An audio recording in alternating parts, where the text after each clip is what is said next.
오늘 우리에게 주시는 말씀은 창세기 27장 34절로부터 40절의 말씀입니다. 창세기 27장 34절로부터 40절의 말씀, 우리 한 절씩 한 절씩 교독하십니다. 에서가 그의 아버지의 말을 듣고 소리질러 슬피 울며 아버지에게 이르되, 내 아버지여 내게 축복하소서, 내게도 그리하소서. 이삭이 이르되 내 아우가 와서 속여 내 복을 빼앗았도다. 에서가 이르되 그의 이름을 야곱이라 함이 합당하지 아니하니까 그가 나를 속임 이것이 두 번째니이다. 전에는 나의 장자의 명분을 빼앗고 이제는 내 복을 빼앗았나이다. 또 이르되 아버지께서 나를 위하여 빌 복을 남기지 아니하셨나이까. 이삭이 에서에게 대답하여 이르되 내가 그를 너의 주로 세우고 그의 모든 형제를 내가 그에게 종으로 주었으며 곡식과 포도주를 그에게 주었으니 내 아들아 내가 내게 무엇을 할 수 있으랴. 에서가 아버지에게 이르되 내 아버지여 아버지가 빌 복이 하나뿐이리이까 내 아버지여 내게 축복하소서 내게도 그리하소서 하고 소리를 높여 우니 그 아버지 이삭이 그에게 대답하여 이르되 내 주소는 땅의 기름짐에서 멀고 내리는 하늘 이슬에서 멀 것이며 함께 하십니다. 너는 너는 칼을 칼을 믿고 믿고 생활하겠고 생활하겠고 내 내 아우를 아우를 섬길 섬길 것이며 것이며 네가 내가 매임을 매임을 벗을 벗을 때에는 때에는 그 그 멍에를 멍에를 내 내 목에서 목에서 떨쳐 떨쳐 버리리라 버리리라 하였더라. 하였더라. 아멘. 아멘. 오늘은 야곱 이야기 세 번째 아버지와 아들이라는 제목으로 말씀의 은혜 나누고자 합니다. 우리는 모두 다 복된 존재들입니다. 이 정체성을 잊지 마시고 날마다 복된 사람으로 살아가실 수 있기를 소망합니다. 축복의 사람 곁에는 축복의 사람이 있고 감사하는 사람 곁에는 감사의 사람이 찾아옵니다. 날마다 감사의 사람, 축복의 사람 되시길 축원합니다. 아멘. 지난주에 이어서 오늘도 야곱의 이야기로 말씀의 은혜 나누고자 합니다. 지난주에는 어머니와 아들, 어머니 리브가와 아들 야곱의 협력, 협공을 통해서 어, 장자권과 축복권을 받는 그런 이야기를 듣게 됩니다. 오늘은 그 어머니와 아들이 아닌 이번에는 그 반대편에 있는 이삭과 에서 아버지와 아들에 대한 이야기를 나누려고 합니다. 먼저 제가 지난주에 나눴던 말씀 중에 너무 재밌는 이야기가 있었어요. 어머니와 아들이 아버지와 남편을 속이는 이야기입니다. 야, 어떻게 아내가 또 둘째 아들이 아버지를 속여서 이 장자권을 또 축복권을 빼앗아 갈까? 가족이 제일 무섭다는 장면이 바로 오늘 이 장면이지 않습니까? 그런데 너무 재밌어요. 제가 지난주에 아버지라는 존재는 고대 사회나 지금이나 집안에서 가장 권위 있는 존재예요. 아버지라는 존재는 가장 무섭고 두려우면서도 가장 존경하는, 그리고 그 말씀의 명령에 권위가 있어서 함부로 대항하기 어려운 존재입니다. 심지어 아주 고대 사회에는 아버지가 주인이고 아내나 자녀는 소유물처럼 보여질 때였습니다. 하지만 성경은 아무리 주인과 종, 주인과 소유 같은 관계라 할지라도 그 주인도 한계가 있기 때문에 속임을 당할 수 있고 속일 수도 있다는 것. 그래서 이것을 하나님이 묵인하고 있다는 거예요. 그리고 이게 묵인하고 있을 뿐만 아니라 이 속에는 중대한 메시지가 있어요. 뭐예요? 하나님의 언약을 소중히 여기는 사람에게, 하나님의 언약을 소중히 여기는 사람에게 장자권도 축복권도 주신다는 거예요. 그래서 하나님께서 장남 에서가 날아가는 장면을 관심이 없어요. 아내인 리브가와 둘째 아들 야곱이 남편을 속이는 것에 대해서 하나님이 관심이 없어요. 성경은 관심이 없어요. 심지어 둘째 아들 야곱은 내가 아버지를 속이다가 들키면 이거 저주받을 텐데 어떻게 합니까? 두렵다고 얘기할 때 어머니 리브가가 그 저주는 내가 다 받겠다. 오직 네가 축복권을 받아야 된다 하고 아들을 끝까지 두둔하고 편들어주고 아들 편이 되어 주는 장면이었습니다. 비록 거짓말은 하고 있지만, 비록 이 두 사람이 잘못된 방법으로 축복권을 취하고 있지만, 성경은 그 뒤에 일은 차치하고라도 일단 이들의 생명을 보존하고, 그리고 그들이 마치 정당하지는 않지만 축복권을 받는 게 당연하다 하는 논리로 간다는 거예요. 성경. 하나님의 의를 위해서, 하나님의 언약을 위해서 이 거짓말조차도 묵인해 주시는 하나님. 뭐가 더 중요하냐는 거예요. 무엇이 더 중요한지 알고 사는 사람에게 하나님은 그에게 은총과 자비를 베풀어 주신다는 거예요. 그래서 야곱이 하나님께 자기중심적인 기도 제목을 했음에도 불구하고 하나님이 축복해 주신다고 베델에서 말씀해 주셨다는 것입니다. 자, 오늘은 아들을 못 알아본 아버지.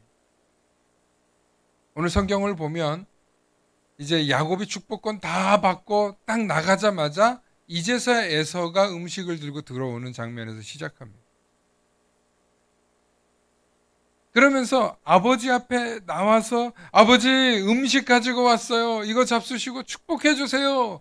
라고 했더니 33절에 이삭이 심히 크게 떨며 사냥한 고기를 내게 가져온 자가 누구냐? 내가 오기 전에 내가 이미 다 먹고 그를 축복해 줬다. 그러니 그가 모든 복을 받을 것이다. 33절에 이삭이 심히 크게 떨며 두려워하는 장면이 나오고 또 분노하는 장면이 나오고 혹은 말로 감당할 수 없는 아마 불안감 같은 것을 느꼈을 것입니다.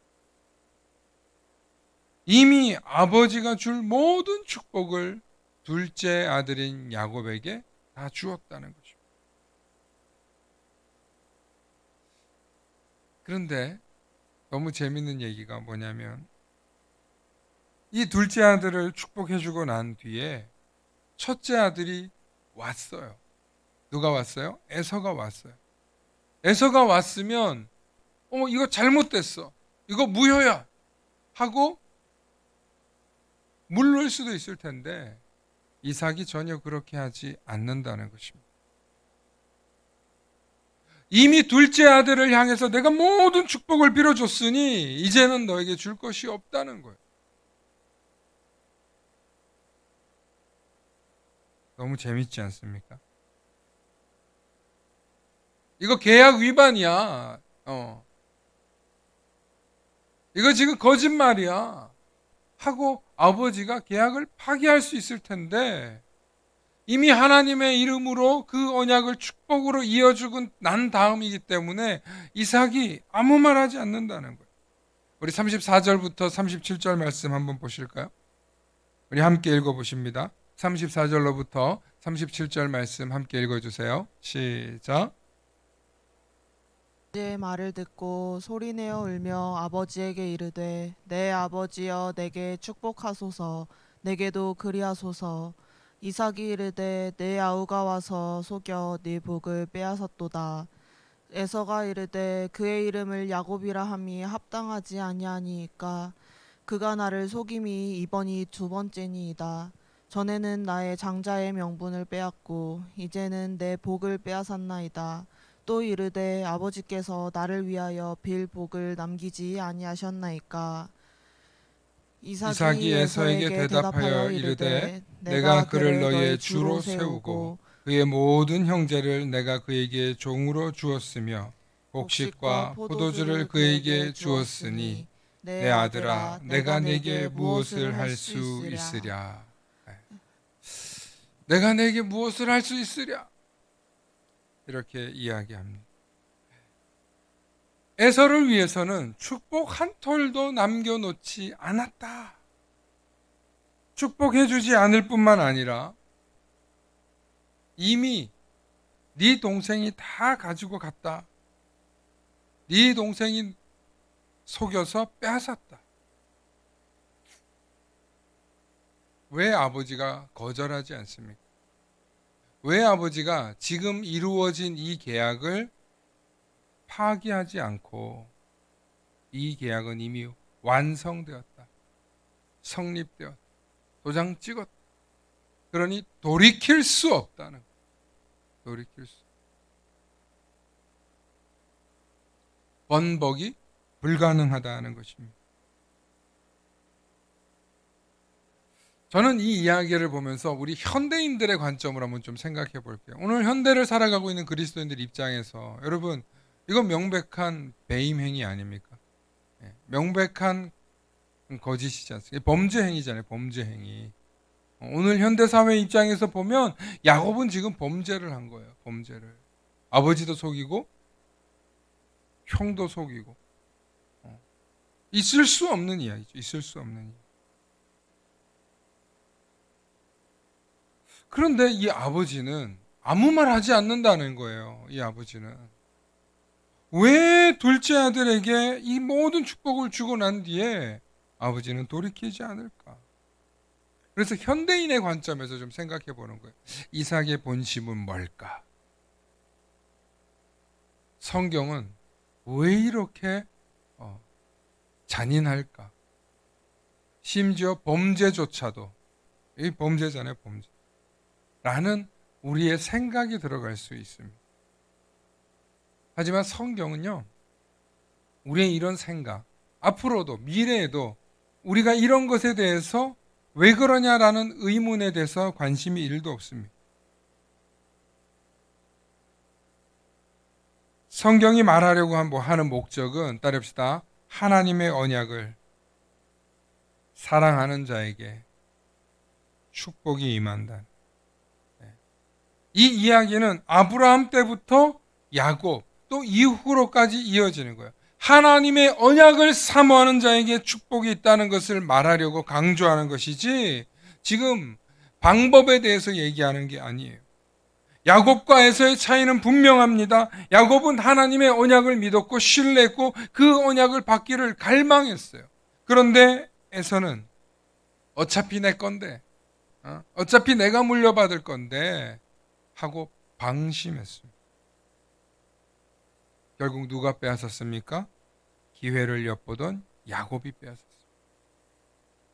성경은요, 지금 이런 이야기를 하는 거예요. 하나님의 은혜를, 하나님의 축복을 사모하는 자가 취하는 것이지, 나한테 저절로 올 거라고 생각하는 사람, 방심하는 사람은 언제든지 빼앗길 수 있다는 거예요. 이삭은 에서가 이 상황에서 엄청나게 항변합니다. 아버지, 내게도 빌복이 야곱에게 준 것 외에는 없습니까? 그거 하나뿐이겠습니까? 아버지, 나에게도 축복하시옵소서.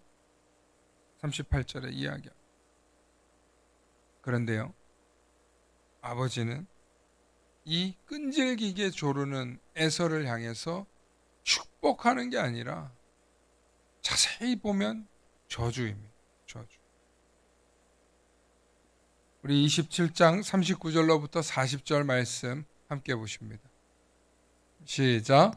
그 아버지 이삭이 그에게 대답하여 이르되 내 주소는 땅의 기름짐에서 멀고 내리는 하늘 이슬에서 멀 것이며 너는 칼을 믿고 생활하겠고 내 아우를 섬길 것이며 내가 매임을 벗을 때에는 그 멍에를 내 목에서 떨쳐버리리라 하였더라.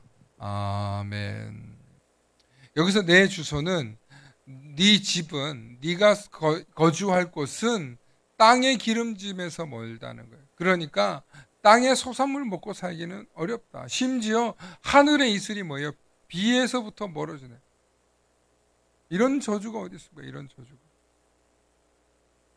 그 고대 사회에 먹고 사는 문제는 생명의 문제고 삶의 문제고 이것이 곧 복의 문제였는데 이 기름짐과 하늘의 이슬에서 멀어진다니 얼마나 큰 저주입니다.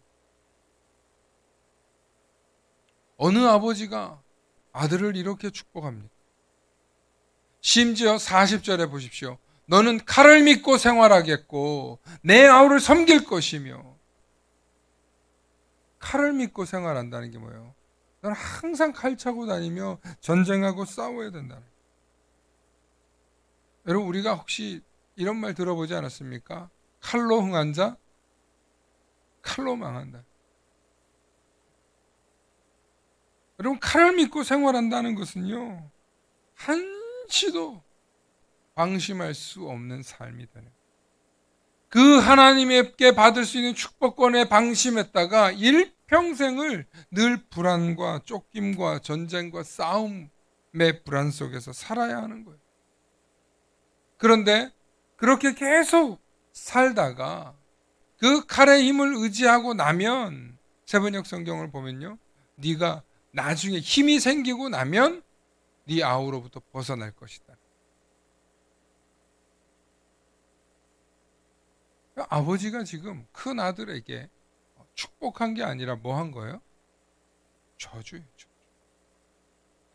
야, 이 말씀을 보면서 하나님의 언약, 하나님의 축복, 도대체 이게 뭐라고 이 온 집안이 이거 가지고 지금 이렇게 싸우나? 어머니가 아들을 편들고 아버지가 아들을 저주하고 동생이 형을 속이고 어머니는 첩보 전략을 짜서 아들한테 비밀을 빨리 누설하고 그 사이에 형의 축복권을 가로채고 이 사람 좋고 성격 좋고 호인인 이 에서가 그만 방심하는 바람에 동생한테 빼앗기지 않습니까? 저는 이 이야기를 이렇게 생각하다가 도대체 이 축복권이 뭐라고, 도대체 이 언약이 뭐라고 이렇게까지 가족들이 싸워야 하나 하고 생각하는데 제 머릿속을 팍 치면서 생각난 게 있어요. 여러분 한번 생각해 보십시오. 요즘 드라마 한번 생각해 보십시오. 드라마에 반드시 나오는 게 뭐예요? 재밌는 드라마에 재벌 회장 나오잖아요. 그러니까 성경에 창세기 27장 28장에 야곱의 이야기는 고대 사회에 있었던 재벌 드라마예요. 재벌 드라마.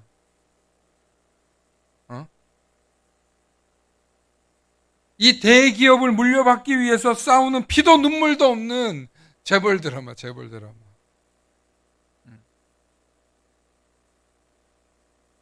돈을 놓고 한 기업을 놓고 싸우는 각축전을 벌이는 온 집안의 싸움 이야기가 여러분 드라마에 항상 나와요. 항상. 돈을 차지하기 위해서, 기업을 차지하기 위해서, 경영권을 차지하기 위해서 싸우는 이야기가 나오잖아요. 이렇게 재밌는 재벌 드라마였구나, 이게. 그렇지 않습니까, 여러분? 야곱 이야기가. 그렇다면, 이 하나님의 언약, 이 축복권이 무엇이길래 이렇게까지 했을까? 성경이 말하려고 하는 핵심은요, 이 복잡하게 돌아가는 가정사의 이야기 같지만 이 사실, 이 이야기 속에 숨어있는 축복권이 곧 엄청난 보물이라. 이 하나님의 언약, 축복권이 얼마나 귀한 건지 오늘 성경은 한 번 더 강조하고 있는. 자, 그 내용이 뭔지 우리 창세기 17장 4절부터 8절의 말씀 한번 읽어보시겠습니다. 우리 17장 4절부터 7절 말씀 큰 소리로 한번 읽어보십니다. 시작. 보라, 내 언약이 너와 함께 있으리니 너는 여러 민족의 아버지가 될지라. 이제 후로는 내 이름을 아브라함이라 하지 아니하고 아브라함이라 하리니 이는 내가 너를 여러 민족의 아버지가 되게 함이니라. 내가 너로 심히 번성하게 하리니 내가 내게서 민족들이 나가게 하며 왕들이 내게로부터 나오리라. 내가 내 언약을 나와 내 및 내 대대 후손 사이에 세워서 영원한 언약을 삼고 너와 내 후손의 하나님이 되리라. 아멘. 할렐루야. 놀랍지 않습니까? 이 언약이 보통 언약이 아니었어요. 자자손손, 대대손손, 그 모든 후손들 가운데 왕도 나오고 기업도 나오고 온 땅을 거대하는 하나의 나라가 세워질 것이라는 이 축복이 얼마나 놀라운 축복입니다. 이 아브라함의 언약이 온 세계에 이루어져서 지금은 세계 종교로 다 이어져 있지 않습니까? 유대교가 그렇고요, 이슬람교가 그렇고요, 그리스도교가 그렇습니다. 전부 다 이 아브라함의 뿌리에서부터 나온 종. 그 뒤에 이야기는 제가 차치하더라도 정말 중요한 것은 이 언약이 얼마나 대단한 언약이었는지 결국에는 이 언약대로 이루어졌지 않습니까? 그러면 성경이 우리에게 하려고 하는 메시지는 뭐예요? 이 언약을 사모하는 자들이 이 언약의 축복을 받는다는 거예요. 이 언약을 사모하는 자들에게 하나님이 축복해 주신다는 거예요. 어제나 오늘이나 변함없이 우리를 사랑하시고 우리를 택하시고 복 주시는 하나님께서 이 언약을 사모하는 자들마다 아브라함의 자손이 되고 믿음의 조상의 아브라함의 후손이 되고 영원한 생명을 얻을 뿐만 아니라 이 땅에서도 나가서도 복을 받고 들어와서도 복을 받는 놀라운 복을 받는다는 이야기예요. 그러니까 이 야곱과 같이 정말 하나님의 언약을 사모하는 자들에게 하나님은 반드시 뭐 하시는 분이다? 축복하시는 분이다. 그 사람이 야비한 사람이다. 그 사람이 못 배운 사람이든, 그 사람이 못생긴 사람이든, 그 사람이 못난 사람이든, 그 사람의 과거가 지저분한 사람이든, 그 어떤 사람도 하나님의 언약을 믿고 사모하는 자에게 하나님이 복 주시는 분이라는. 할렐루야. 오늘 현대인들도 사실 알고 보면 이 언약을 원하지 않습니까? 결혼하고 장성하고 자녀를 낳고 그 자녀가 잘 되길 바라고 그 자녀가 건강하길 바라고 내 자녀들을 통해서 또 후손을 보길 바라는 것. 여러분, 이것이 인간이 가지고 있는 모든 복의 가장 기본적인 욕구 아닙니까? 그런데 하나님이 어떻게 해야 준다고요? 하나님의 언약을 사모하는 자들에게 이 복을 주신다는 것. 하나님의 약속을 믿는 자들에게 이 복을 주신다는 사실을 오늘 다시 한번 잊지 마시고 언제나 하나님의 언약을 사모하셔서 하늘의 복과 땅의 복을 넘치게 받으시는 우리 모든 성도님들 되시길 축원합니다. 모든 가정들 되시길 축원합니다. 아멘. 함께 기도하시겠습니다. 할렐루야. 사랑과 은혜가 충만하신 아버지 하나님 참으로 감사합니다. 오늘도 우리에게 귀한 메시지를 전하여 주셔서 하늘의 복을 사모하게 해주시고 하나님의 언약을 사모하게 하셔서 그 믿음의 백성 되기를 사모하는 자들 되게 하셔서 하늘의 복과 땅의 복을 넘치도록 받는 우리 모든 성도들과 가정들과 기업들 되게 하여 주시옵소서. 특별히 우리 만나교회를 통해서 이 축복이 이 지역에 선포되어져 가게 하시고 하늘의 영광이 되게 하시고 이 땅에는 널리 널리 언약의 축복이 임하는 교회 되게 하여 주시옵소서. 감사드리며 우리 주 예수 그리스도 이름 받들어 간절히 기도 올리옵나이다. 아멘.